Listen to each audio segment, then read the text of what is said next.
Hi hello everyone, அனைவருக்கும் ஒரு மிகப்பெரிய வணக்கங்கள். வெல்கம் டு அடா 24/7 தமிழ். நான் தான் அருணன் பேசிட்டு இருக்கேன். ஃபர்ஸ்ட் ஆஃப் ஆல் என்னோட வாய்ஸ், என்னோட ஆடியோ மற்றும் வீடியோ உங்க எல்லாருக்குமே கிளியரா இருக்கும் அப்படின்னு நான் நினைக்கிறேன். ஸோ இன்னைக்கு நம்மளோட 9th டேர்ம் 2 தான் நம்ம வந்திருக்கோம், சரிங்களா? ஸோ அந்த டேர்ம் 2ல இருக்கக்கூடிய முக்கியமான ஒன்லைனர்ஸ் தான் பார்த்தீங்கன்னா இன்னைக்கு நம்ம பார்க்க போகிறோம். அதற்கு முன்னாடி நீங்கள் நம்மளோட அடா 24/7 இன்னைக்கு பேட்ச் வாங்கினீங்க அப்படின்னா உங்களுக்கான அல்டிமேட்டான ஆஃபர்ஸ் அப்படின்றத நம்ம ப்ரொவைட் பண்ணியிருக்கோம். குறிப்பாக ஹோலியை முன்னிட்டு பார்த்தீங்கன்னா நம்மளோட லட்சியம் 3.0 அப்படின்ற குரூப் 4க்கான ஃபவுண்டேஷன் கிளாஸ் இப்போதைக்கு அட்மிஷன் போயிட்டு இருக்குப்பா. இந்த பேட்ச் பார்த்தீங்கன்னா மார்ச் 9 ஸ்டார்ட் ஆகுது. ஓகே, இந்த பேட்ச்க்கான இப்போதைக்கு ஆஃபர் பிரைஸ் பார்த்தீங்கன்னா 2286 ரூபா. உங்களுக்கு பார்த்தீங்கன்னா டபுள் வேலிடிட்டி அப்படின்றது இந்த பேட்ச்ல கிடைக்குது. குறிப்பாக பார்த்தீங்கன்னா என்னோட கோடான Y836 யூஸ் பண்றப்ப உங்களுக்கு 22% அப்படின்றது ஆஃபர் கிடைக்குது. ஸோ கிட்டத்தட்ட ஒரு 3000 மதிப்புள்ள பேட்ச் பார்த்தீங்கன்னா உங்களுக்கு 2200 ரூபாய் கிடைக்குது. உங்களுக்கு வேறு ஏதேனும் சந்தேகங்கள் இருக்கு அப்படின்னா கீழே நம்மளோட சப்போர்ட் நம்பர் கொடுத்துருக்கோம். நீங்க மறக்காம இந்த நம்பரை கான்டாக்ட் பண்ணுங்க. உங்களுக்கு அட்மிஷன் ஓரியன்டா வேற ஏதாவது குவரிஸ் இருக்கு அப்படின்னா என்னோட டெலகிராம் ஐடி கொடுக்குறேன். மறக்காம என்னோட டெலகிராம் ஐடி நீங்க கான்டாக்ட் பண்ணிக்கோங்க. Y836 அருணன் அப்படின்ற டெலகிராமை நீங்க கான்டாக்ட் பண்ணீங்க அப்படின்னா டைரக்டாவே உங்களுக்கு மெசேஜ் பண்றேன். ஸோ இதை விட பெஸ்டான ஒரு ஆஃபர் அப்படின்றது நம்ம உங்களுக்கு ப்ரொவைட் பண்றோம், சரிங்களா? ஸோ இன்னைக்கு முக்கியமா இருக்கக்கூடிய அந்த ஒன்லைனர்ஸ் தான் நம்ம என்ன அப்படின்றது பார்க்க போறோம். ஸோ இது நம்மளோட 9th இருக்கக்கூடிய ஓல்டு புத்தகம். ஓகே, பழைய புத்தகத்தில் இருக்கக்கூடிய கண்டென்ட் தான் பார்த்தீங்கன்னா இன்னைக்கு நம்ம எடுத்து வந்திருக்கோம். ஸோ முதல் கேள்வி பார்த்தீங்கன்னா ஓமை கவிஞர். ஓகே, அதுக்கு முன்னாடி பார்த்தா இந்த ஓமைகள்லாம் பார்த்தா செய்யுள்ள மட்டும் தான் பயன்படுத்துறாங்க. ஆனா முதலா பார்த்தா ஒரே நேரையும் என்ன பண்ணியிருக்காருன்னா இவர் பயன்படுத்திருக்காரு. அவர் தான் பார்த்தா சுரதா அவர்கள். அதனால அவர் நம்ம என்ன சொல்றோம், ஓமை கவிஞர் அப்படின்னு நம்ம சொல்றோம், சரிங்களா? அதே மாதிரி சுரதாவோட கவிதையில எது எல்லாம் கலந்து வருகின்றன அப்படின்னு சொல்லிட்டு பார்த்தா ஓகே, நிறைய இலக்கண விளக்கங்கள், ஓகே, இலக்கணத்திற்கான விளக்கங்கள் அவரோட பாடல்கள்ல மற்றும் கவிதைகள்ல இருக்கு. அடுத்து பார்த்தீங்கன்னா நிறைய வரலாற்று செய்திகளுமே பார்த்தா இவரோட நூல்கள்ல நம்மளுக்கு கொடுத்திருக்காருப்பா. இந்த சுரதா இருக்காரு தெரியுங்களா, இவரோட உண்மையான பெயர் என்ன அப்படின்னு சொல்லிட்டு பார்த்தா ராசகோபாலன் அப்படின்றதான் பார்த்தா இவரோட உண்மையான பெயர். ஸோ இவர் யார் மீது உள்ள பற்றின் காரணமா இவரோட பேர் மாத்திக்கிட்டார் அப்படின்னு சொல்றா பாரதிதாசன் இருக்கார் தெரியுங்களா, அவரின் மீது உள்ள பற்றின் காரணத்தால இவரோட பேர் என்னவா மாத்திட்டார் அப்படின்னு சொன்னா சுப்புரத்தினதாசன். ஓகே, சுப்புரத்தினதாசன் அப்படின்னு மாத்திட்டாரு. இதுதான் பார்த்தா பின்னால சு ர டா அப்படின்னு சொல்லிட்டு மாறிச்சு. இதான் பண்ண சுரதாவுக்கான அர்த்தம், சரிங்களா? அதே மாதிரி சுரதா எந்த கவிஞரை ஓமையாக பாவித்து செய்யுளை இறைற்றினார் அப்படின்னு சொல்லிட்டு மறைமலை அடிக்கிற காலத்துல தனித்தமிழுக்கு வித்திட்ட மறைமலை அடிகளை வச்சு என்ன பண்ணிருக்காருன்னா நிறைய ஓமைகளை யூஸ் பண்ணி பார்த்தா பாடல்கள் அப்படின்றது ஏற்றிருக்காரு. பாரதிதாசனை தொடர்ந்து இயற்கையை படம் பிடித்து காட்டுவதில் வல்லவராக அறியப்பட்டது யார் அப்படின்னு சொல்லிட்டு வாணிதாசன். ஓகே, ரொம்ப ரொம்ப முக்கியமான ஒருத்தர்ப்பா, சரிங்களா? ஸோ பாரதிதாசன் தான் பார்த்தீங்கன்னா இவருக்கு முன்னாடி பார்த்தா நிறைய இயற்கை ஓகே அழகு எல்லாத்தையுமே பார்த்தா நிறைய பாடல்கள் மூலயமா சொல்லியிருக்காரு. அவரை அடுத்து பார்த்தீங்கன்னா ஓகே ரொம்ப முக்கியமா பார்த்தா இயற்கையின் வருணனைக்குரியவர் யார் அப்படின்னு சொல்லிட்டோம்னா வாணிதாசன் அவர்கள் தான், சரிங்களா? அடுத்த பாருங்க, சுரதா யார் மீது கொண்டுள்ள பற்றின் காரணமாக தன் பெயரை சுப்புரத்தினதாசன் என்று மாற்றிக்கொண்டார் அப்படின்னு பார்த்தா பாரதிதாசன் அவர்கள் தான், சரிங்களா? அதனாலதான் பார்த்தீங்கன்னா ஓகே சு ர த அப்படின்னு சொல்லிட்டு இதோட சுருக்கம் தான் பார்த்தா சுரதா அப்படின்னு நம்ம சொல்றோம், சரிங்களா? அடுத்தது பாருங்கப்பா, மணிக்கொடி அப்படின்ற ஒரு இதழில் ஓகே மணிக்கொடி என்ற இதழில் புது கவிதையை எழுதியவர் யார் அப்படின்னு சொல்லிட்டு கேட்டிருக்காங்க. ஓகே, பிச்சமூர்த்தி அவர்கள், புதுமை பித்தன் அவர்கள், சுப்பிரமணியன், இந்த 3 பேருமே பார்த்தா என்ன பண்ணியிருக்காங்க, மணிக்கொடி அப்படின்ற ஒரு இதழில் பார்த்தீங்கன்னா நிறைய புது கவிதைகள் அப்படின்றது எழுதியிருக்காங்கப்பா. அடுத்த பாருங்க, எழுத்து எனும் இதழில் புது கவிதையை எழுதியவர் பார்த்தா மணி அவர்கள், செல்லப்பா அவர்கள், சிவராமு மற்றும் வைத்தீஸ்வரன். இவங்க எல்லாமே பார்த்தா என்னது புது கவிதையில ரொம்ப ரொம்ப முக்கியமானவர்கள். எப்படி புது கவிதை அப்படின்னு ஒண்ணு இருக்கோ அதே மாதிரி மரபு கவிதை அப்படின்னு ஒண்ணு இருக்கு. ஸோ மரபு கவிதையில முக்கியமான பெருந்தகைகள்லாம் இருக்காங்க. அதே மாதிரி பார்த்தா புது கவிதையிலுமே பார்த்தா நிறைய பேர் இருக்காங்கப்பா. மரபு கவிதை என்பது பார்த்தா இலக்கணத்துக்கு உட்பட்டு எழுதுவது, புது கவிதை பார்த்தீங்கன்னா இலக்கணத்திற்கு அப்பாற்பட்டு எழுதுவது, கருத்துக்கு முன்னுரிமை கொடுப்பது. அடுத்த பாருங்க, புது கவிதையை பரவலாக்கியவர் யார் அப்படி சொல்லிட்டு கேட்டிருக்காங்க. ஓகே, கோவையில் இருக்கக்கூடிய வானம்பாடி கவிஞர்கள். இந்த வானம்பாடி குழுவினர்ல பாத்தீங்கன்னா நிறைய கவிஞர்கள் இருக்காங்க, புது கவிதை கவிஞர்கள். அவங்க தான் பாத்தீங்கன்னா என்ன பண்ணிருக்காங்க, நிறைய புது கவிதைகளை பார்த்தா மக்களுக்கு நிறைய பங்களிப்பு ஏற்பட செஞ்சிருக்காங்க. அடுத்த பாருங்க, புது கவிதை வளர்ச்சியில் போற்றத்தக்க பங்கு வகித்தவர் யாருன்னு கேட்டிருக்காங்க. வள்ளிக்கண்ணன் இருக்காரு தெரியுங்களா, அவர் தான் பார்த்தா ரொம்ப ரொம்ப முக்கியமா பார்த்தா புது கவிதையோட வளர்ச்சியில பார்த்தா ரொம்ப ரொம்ப முக்கியமான பங்கு வகித்தவரா இருக்காருப்பா.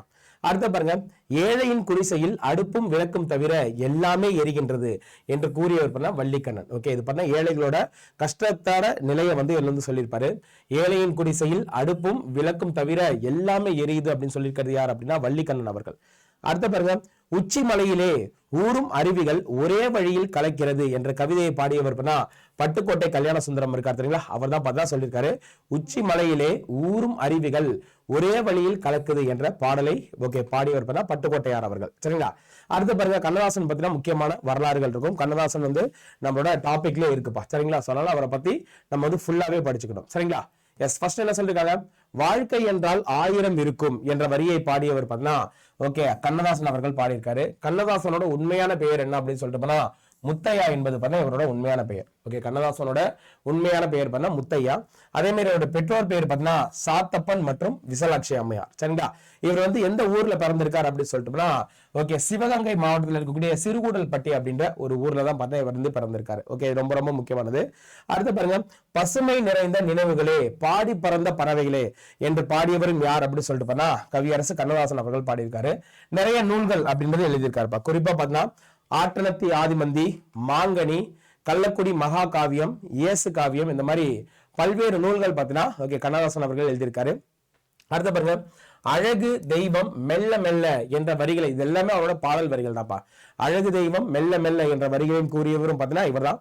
சோ பழைய புத்தகத்துல நிறைய பாடல்கள் கவியரசு பாடல்கள் கொடுத்திருப்பாங்க, அதையும் படிச்சு வச்சுக்கோங்க, எக்ஸாம் பாயிண்ட் ஆஃப் வியூல ரொம்ப முக்கியம். அடுத்த பாருங்க, எல்லோரும் எல்லாமும் பெற வேண்டும், இங்கு இல்லாம என்ற நிலை வந்திட வேண்டும் அப்படின்ற ஒரு விஷயத்தையுமே கண்ணதாசன் அவர்கள் பாடியிருக்காரு. அதே மாதிரி கண்ணதாசனோட நாடகம் ஒண்ணு இருக்குப்பா. என்ன அப்படின்னு ராச தண்டனை அப்படின்ற ஒரு நாடகத்தை எழுதியவர் யார் அப்படின்னு சொல்லிட்டு கவியரசு கண்ணதாசன் அவர்கள் எழுதியிருக்காரு. அதே மாதிரி இவரோட ஒரு நூலுக்கு சாகித்ய அகாடமி விருது கொடுத்திருக்காங்க. அது என்ன நூல் அப்படின்னு நிறைய டைம் நம்ம எக்ஸாம்ல கேட்டிருக்காங்க. சேரமான் காதலி அப்படின்ற ஒரு நூலுக்கு தான் என்ன பண்ணிருக்காரு இவருக்கு சோ சாகித்ய அகாடமி அப்படின்ற ஒரு விருது கொடுத்திருக்காங்க. நீங்க அந்த நூலுக்கு எந்த ஆண்டு விருது கொடுத்தாங்கன்றத மறக்காம கமெண்ட்ல பதிவு பண்ணுங்க. அடுத்து பாருங்க, கண்ணதாசனின் புதினங்கள் யாவை? 1000 தீவு அங்கேயர் கண்ணி, வேலங்குடி திருவிழா, இது எல்லாமே கவியரசு கண்ணதாசனோட புதினங்கள் அப்படின்னு சொல்லிருக்காங்க. அதே மாதிரி பல்வேறு இதழ்கள் இவர் நடத்திருக்காருப்பா. குறிப்பா தென்றல், முல்லை, கண்ணதாசன், அடுத்த தமிழர் மலர், இந்த மாதிரி பல்வேறு நூல்களுமே இதழ்களுமே இவர் எழுதியிருக்காரு. இவரோட ஒரு கூற்று ரொம்ப ரொம்ப முக்கியமானதுப்பா. நான் நிரந்தரமானவன், எனக்கு என்றும் அழிவு கிடையாது அப்படின்னு சொன்னது யார் அப்படின்னா கவியரசு அவர்கள் தான் சொல்லியிருக்காரு. இருட்பகை இரவி இருளென தம்மையும் என்ற வரியை கூறியவர் மனோன்மணியம் சுந்தரனார். ரொம்ப ரொம்ப முக்கியமானவர்.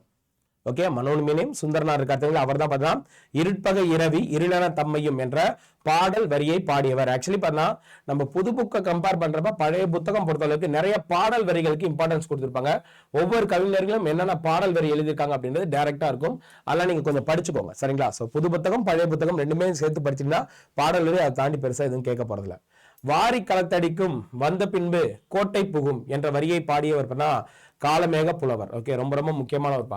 இவரோட உண்மையான பெயர் என்ன அப்படின்னு சொன்னா வரதன் அப்படின்ற இயற்பெயரை கொண்டவர் தான் காலமேக புலவர் அவர்கள். இரட்டர முடிதல் மற்றும் சிலேடை பாடுவதில் வல்லவர். செல்வத்து பயனே ஈதல் என்று கூறியவர் நக்கீரர். செல்வத்து பயனே என்னது, நமக்கு கொடுக்கிறது தான், ஈதல் தான் அப்படின்னு சொன்னது பாத்தீங்கன்னா நக்கீரர் அவர்கள் சொல்லியிருக்காரு.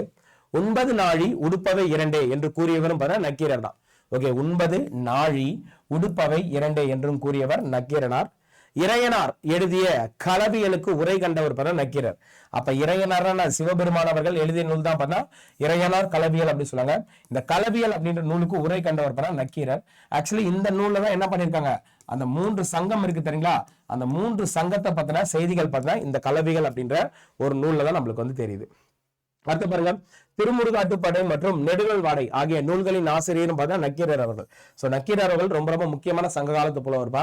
சோ குறிப்பா திருமுருகாற்றுப்படை மற்றும் நெடுநல் வாடை இந்த நூலை எழுதுறது இந்த நக்கீரர் அவர்கள் தான். இதே மாதிரி 10 பாட்டுல இங்க நக்கீரர் இருக்காரு தெரியுங்களா, இவர் மாதிரியே 2 பாட்டை இன்னொருத்தர் எழுதியிருக்காரு.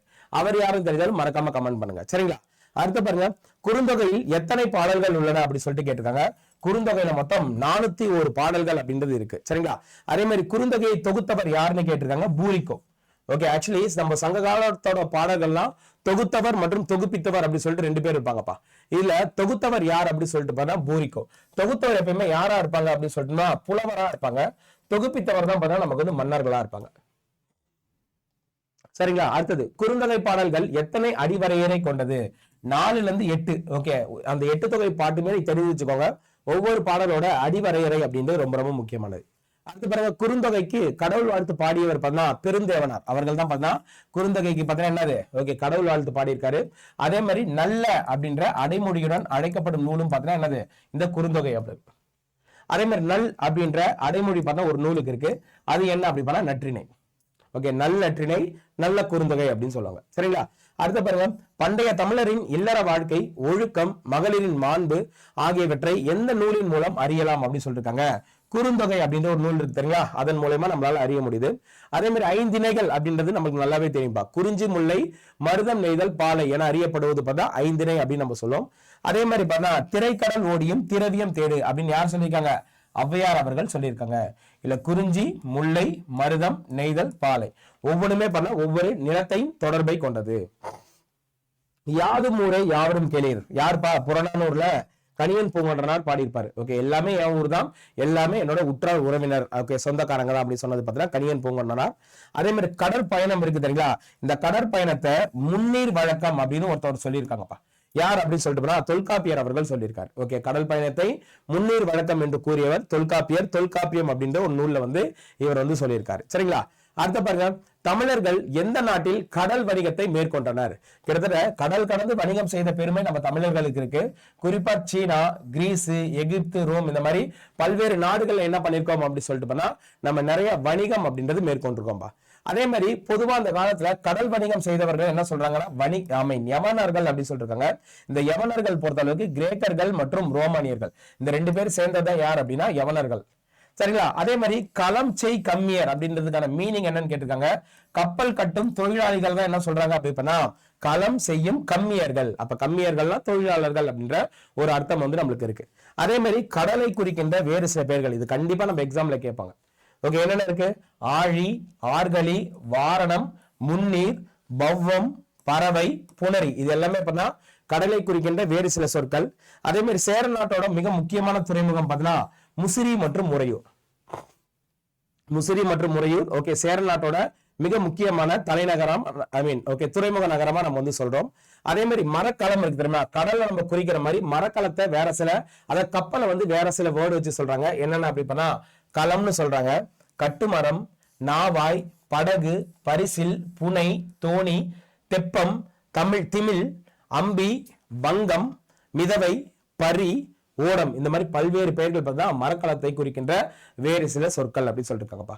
அதே மாதிரி கடல்ல செல்லக்கூடிய பெரிய கப்பலை என்ன சொல்றாங்க அப்படின்னு பண்ணா நாவாய் அப்படின்னு சொல்றாங்க. ஓகே கடல்ல போற பெரிய கப்பல் இருக்கு தெரியுங்களா, அதை என்ன சொல்றாங்க அப்படின்னா நாவாய் அப்படின்னு சொல்லிருக்காங்க. அடுத்த பார்த்தா அரிசி என்ற சொல் கிரேக்கத்தில் எவ்வாறு அறியப்படுகிறது? அப்ப அரிசி அப்படின்ற சொல் கிரேக்கத்தில் எப்படி சொல்றாங்க அப்படின்னா ஒரைசா அப்படின்னு சொல்றாங்கப்பா.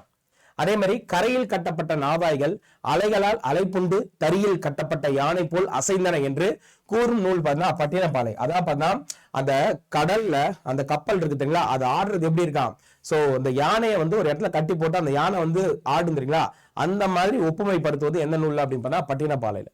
அடுத்த ஃபைனலா பண்ணா பாண்டிய மன்னரின் துறைமுகம் என்னன்னு சொல்லிட்டு கேட்டிருக்காங்க.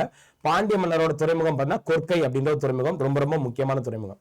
ஓகே கொற்கை கோமான் என அறியப்படுவர் யார் அப்படின்னு சொல்லிட்டுனா பாண்டியன் நெடுஞ்செழியன் இருக்காரு தெரியுங்களா, அவர் தான் பண்ணா கொற்கை கோமான். ஓகே அதான் பண்ணா கொற்கை அப்படின்ற ஒரு துறைமுகத்தோட தலைவன் அப்படின்னு சொல்லிட்டு நம்ம அவர் தான் சொல்லுவோம். சரிங்களா? இதோட பாத்தீங்கன்னா நமக்கு ஓகே முக்கியமான 50 ஒன்லைனர் அப்படின்றது முடிஞ்சிருச்சு. ஓகே இதே மாதிரி நீங்க எக்ஸ்க்ளூசிவா நிறைய கிளாஸஸ் பார்த்தீங்கன்னா நம்ம லட்சியம் 3.0 நீங்க வந்து ஓகே தாராளமா பார்க்கலாம். இது வந்து குரூப் 4க்கான எக்ஸ்க்ளூசிவான ஒரு ஃபவுண்டேஷன் கிளாஸஸ். ஓகே இந்த பேட்ச் வந்து நமக்கு வந்து மார்ச் 9ஆம் தேதி ஸ்டார்ட் ஆகுது. Y836 அப்படின்றது என்னோட கூப்பன் கோடு. இந்த கோடு யூஸ் பண்றப்ப 2286 ரூபாய்க்கு உங்களுக்கு பேட்ச் கிடைக்கும். உங்களுக்கு டவுட்டுக்கு சப்போர்ட் நம்பர் நீங்க கான்டாக்ட் பண்ணிக்கலாம். அதே மாதிரி என்னோட டெலிகிராம் ஐடி நீங்க வந்து கான்டாக்ட் பண்ணிக்கலாம். Y836 அருணன் இது என்னோட டெலிகிராம் ஐடிப்பா, மறக்காம கான்டாக்ட் பண்ணிக்கோங்க. உங்களுக்கு வேற எந்த டவுட்டா இருந்தாலுமே நீங்க இதுல வந்து கேட்டுக்கோங்க. அதே மாதிரி இந்த வீடியோ டிஸ்கிரிப்ஷன்ல பார்த்தா உங்களுக்கு வந்து ஒரு லிங்க் கொடுத்துருக்கோம். அந்த லிங்க்ல நீங்க கிளிக் பண்ணாலே not only group 4, group 1, group 2, group 4, CDS exam எல்லாத்துக்குமான எக்ஸ்க்ளூசிவான பேட்சஸ் அப்படின்றது இருக்கு. நீங்க எல்லா எக்ஸாமும் ப்ரிப்பேர் பண்றீங்க அப்படின்னா இப்போ உங்களுக்கு ரொம்ப பெஸ்டா இருக்கக்கூடியது பார்த்தா இந்த டிஎன்பிஎஸ்சி மெகா பேக் இப்போ பயங்கரமான ஒரு ஆஃபர்ல போயிட்டு இருக்குப்பா. ஆக்சுவலி இந்த பேட்சோட ஓகே டோட்டல் அமௌண்ட் பார்த்தீங்கன்னா எவ்வளோ 5373. இந்த ஒரு பேட்ச் டிஎன்பிஎஸ்சி மெகா பேக் நீங்க வாங்கிட்டீங்கன்னா ஓகே குரூப் 1 படிக்கலாம், குரூப் 2 படிக்கலாம், குரூப் 4 படிக்கலாம், கம்பைன்டு டெக்னிக்கல் சர்வீஸ் எக்ஸாமினேஷன் படிக்கலாம், அடுத்த டெட் எக்ஸாமினேஷன் படிக்கலாம், ஸ்பெஷல் டெட் படிக்கலாம். டிஎன்எஸ்ஆர்பி பொறுத்தவரைக்கும் எந்த நோட்டிபிகேஷன் வந்தாலும் அடுத்த 2 வருஷத்துக்கான கிளாஸஸ் அப்படின்றது இது வந்து அவைலபிளா இருக்கு.